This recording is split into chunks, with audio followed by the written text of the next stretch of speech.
Baik, sekarang ahli dari termohon, Pak Khairul Wahmi, saya persilakan.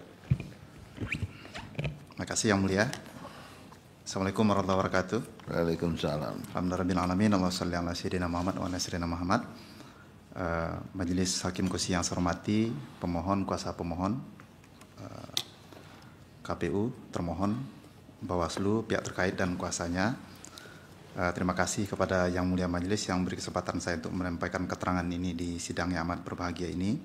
Dan saya akan menyampaikan dua hal yang menjadi isu pokok atau masalah hukum dalam sengketa yang diajukan oleh pemohon dalam perkara nomor 5 ini. Terkait dengan legal standing Yang Mulia, saya anggap dibacakan saja dari halaman 2 sampai halaman 5, dan pada pokoknya saya berpendapat bahwa pemohon dalam hal ini karena hanya terakreditasi sebagai pemantau pilkada untuk provinsi, maka pemohon tidak memiliki legal standing. Karena legal standing itu sebetulnya berhubungan dengan keterpenuhan syarat atau kepentingan hukum dalam hukum acara kita. Pertama itu harus ada atau tidaknya kerugian yang dialami akibat sebuah keputusan, ada atau tidak hubungan kausalitas antara keputusan dengan kerugian yang dialami. Kemudian yang ketiga, adanya kemungkinan pemulihan hak jika pengadilan memberi keputusan atas masalah tersebut. Dan terkait dengan legal standing ini, sebetulnya undang-undang pilkada kita sudah mengatur itu. Untuk pilkada calon tunggal sekalipun, itu di pasal 125 Undang Pilkada. Kemudian Mahkamah Konstitusi dalam Peraturan MK nomor 3 tahun 2024 juga menegaskan siapa saja pemantau yang dapat bertindak dan memiliki legal standing dalam pengajuan permohonan sengketa hasil ini, baik untuk level pilkada provinsi, kabupaten ataupun kota. Jadi menurut saya soal legal standing adalah soal kepastian yang sepenuhnya harus merujuk kepada apa yang diatur dalam peraturan perundangan yang secara eksplisit mengatur tentang itu. Karena kepatuhan akan itu tentu juga akan memberikan kepastian terhadap bagaimana ke depan pelaksanaan penyelesaian sengketa hasil pilkada itu betul-betul bisa berjalan dengan baik. Yang Mulia Hakim Konstitusi yang saya hormati, saya punya 2 poin terkait dengan keterangan ini. Pertama, berkenaan dengan pelaksanaan pilkada calon tunggal tanpa kotak kosong dan status suara sah dan tidak sah dalam pilkada kotak kosong itu. Memang dalam pasal 54C ayat 1 Undang Pilkada ada 5 kondisi yang diatur dalam norma itu terkait dengan kondisi yang memungkinkan terjadi calon tunggal. Salah satunya yang paling terakhir adalah terdapat pasangan calon yang dikenakan sanksi pembatalan sebagai peserta pemilihan yang mengakibatkan hanya terdapat satu pasangan calon. Terkait masalah ini saya punya 2 poin. Yang Mulia, pertama, dalam waktu yang diatur dalam dalam undang-undang bahwa kalau seandainya untuk teknis pelaksanaan hukum jika terjadi calon tunggal itu dalam waktu 29 hari menjelang hari pemungutan suara, itu akan memunculkan masalah hukum. Pertama, dalam waktu 29 hari itu tidak tersedia lagi ruang untuk mengajukan calon pengganti oleh KPU, oleh pasangan calon dan KPU Kabupaten Kota itu hanya wajib mengumumkan kepada masyarakat terkait dengan kondisi calon yang kemudian meninggal atau di waktu 29 hari itu. Itu diatur dalam pasal 54B ayat 7 dan 8 Undang-Undang Pilkada. Lalu sesuai batas waktu itu juga, sesuai norma itu juga, maka batas akhir untuk urusan penggantian pasangan calon mesti sudah selesai dalam waktu 30 hari sebelum hari pemungutan suara. Waktu 30 hari itu juga sejalan dengan tenggat akhir penetapan DPT, yaitu 30 hari sebelum hari pemungutan suara sesuai pasal 60 Undang-Undang Pilkada. Lewat dari itu atau melebihi dari waktu itu, tepatnya memasuki 29 hari menjelang hari pemungutan suara, maka tidak ada lagi urusan penggantian pasangan calon. Dan batas waktu terkait dengan penetapan atau penggantian pasangan calon tersebut juga berlaku sama untuk kasus di mana terjadi sengketa proses pilkada terkait keputusan KPU. Saya ulangi, batas waktu itu juga berlaku apabila terjadi sengketa proses pilkada yang berujung dengan dikenainya pembatangan pasangan calon. Itu ketentuannya ada di pasal 154 ayat 12 Undang-Undang Pilkada yang izin saya bacakan Yang Mulia normanya. KPU Provinsi Kabupaten Kota wajib menindaklanjuti putusan PT Tun atau putusan Mahkamah Agung Republik Indonesia mengenai keputusan tentang penetapan pasangan calon peserta pemilihan sepanjang tidak melewati tahap paling lambat 30 hari sebelum hari pemungutan suara.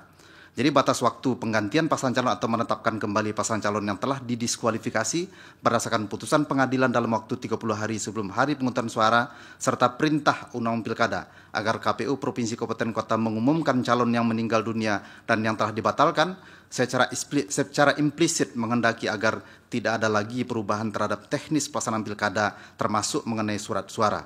Tujuannya adalah agar persiapan teknis menjelang hari pemungutan suara betul-betul dapat dilakukan secara maksimal oleh penyelenggara pemilu. Mohon izin Yang Mulia, saya dalam kesempatan ini betul-betul menerangkan dalam perspektif norma-norma yang mengatur ini, karena bagaimanapun setiap badan atau pejabat yang menyelenggarakan urusan negara terikat dengan norma-norma yang ada. Kita mungkin bisa berdebat tentang apa problem di balik itu, tapi sepanjang norma itu berlaku, maka semua badan atau institusi penyelenggara negara terikat dengan ketentuan-ketentuan itu. Yang kedua, pada saat calon tunggal terjadi dalam waktu 30 hari menjelang hari pemungutan suara, sementara surat suara sudah dicetak dengan memuat kotak dua pasangan calon, apakah surat suara tersebut mesti dicetak ulang? Tidak ada ketentuan dalam Undang-Undang Pilkada yang mengatur bahwa KPU Provinsi Kabupaten Kota diperbolehkan mencetak kembali surat suara yang sudah selesai dicetak. Pasal 86 Pilkada justru mengatur batas maksimal jumlah surat suara yang boleh dicetak, yaitu sebanyak jumlah DPT ditambah 2,5% dari DPT sebagai cadangan.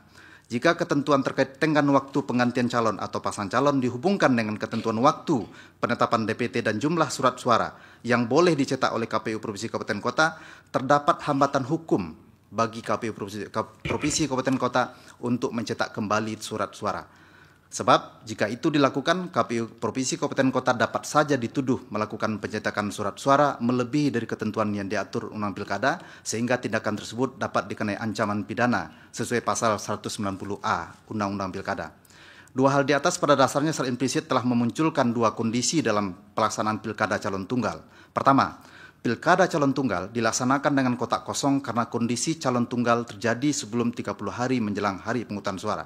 Kedua, pilkada calon tunggal yang dilaksanakan dengan desain surat suara yang sudah ada karena kondisi calon tunggal terjadi dalam waktu kurang dari 30 hari menjelang hari pemungutan suara. Untuk kondisi yang kedua inilah terdapat ruang kekosongan hukum terkait teknis pelaksanaannya. Dikatakan demikian karena terdapat dilema hukum antara melaksanakan pilkada dengan surat suara kotak kosong dengan keharusan melakukan pencetakan kembali surat suara atau melaksanakan norma Undang-Undang Pilkada dalam waktu 29 hari menjelang hari pemungutan suara, di mana pemungutan suara tetap dilanjutkan dengan surat suara yang telah dicetak dan memuat gambar pasangan calon yang telah didiskualifikasi di dalamnya. Dalam Pilkada Kota Banjarbaru 2024, pilihan keputusan KPU Banjarbaru adalah melaksanakan norma Undang-Undang Pilkada bahwa dalam waktu 29 hari menjelang hari pemungutan suara tidak ada lagi perubahan terhadap pasangan calon dan tidak ada lagi perubahan terhadap surat suara. Alasannya, memang Undang-Undang Pilkada memberi batas waktu bagi penyelenggara untuk menyelesaikan urusan-urusan terkait pencalonan, penggantian calon. Persingkat, Pak Fahmi.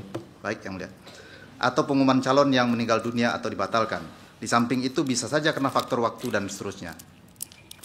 Majelis Hakim Konstitusi yang saya hormati, selanjutnya dengan tetap dimuatnya gambar atau nama pasangan calon yang didiskualifikasi dalam surat suara, maka potensi gambar tersebut dicoblos oleh pemilih tetap ada. Lalu bagaimana dengan status surat suara yang diberikan para gambar pasangan calon yang telah didiskualifikasi? Inilah yang dijawab dalam keputusan KPU nomor 1774 2024 dan setelah ahli pelajari juga sebagai tambahan keterangan peraturan KPU tentang tata naskah dinas KPU bahwa hal-hal terkait dengan petunjuk teknis termasuk petunjuk teknis 1774 ini adalah dibentuk berdasarkan pasal 10 Undang-Undang Pilkada, dan petunjuk teknis itu memang secara teknis bentuk hukumnya itu dimuat dalam keputusan KPU. Maka secara bentuk hukum ini adalah pilihan kebijakan yang tepat dan sesuai dengan ketentuan tentang tata naskah dinas yang berlaku di KPU. Lalu merujuk bab 5 huruf B angka A huruf D poin 5 SK tersebut, di situ dikatakan bahwa surat suara yang diberikan kepada pasangan calon yang telah diskualifikasi adalah dinyatakan tidak sah. Ketentuan terkait status suara yang diberikan kepada kolom pasangan calon yang telah diskualifikasi dalam pedoman teknis dimaksud berlaku umum untuk semua kondisi di mana dalam surat suara terdapat pasangan calon yang telah diskualifikasi.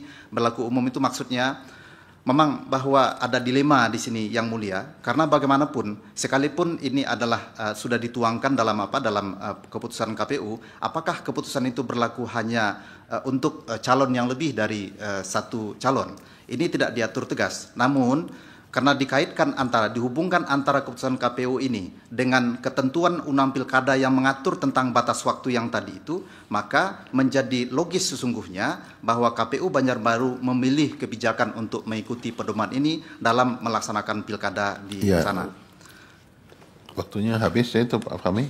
Terakhir, satu kalimat lagi, silakan.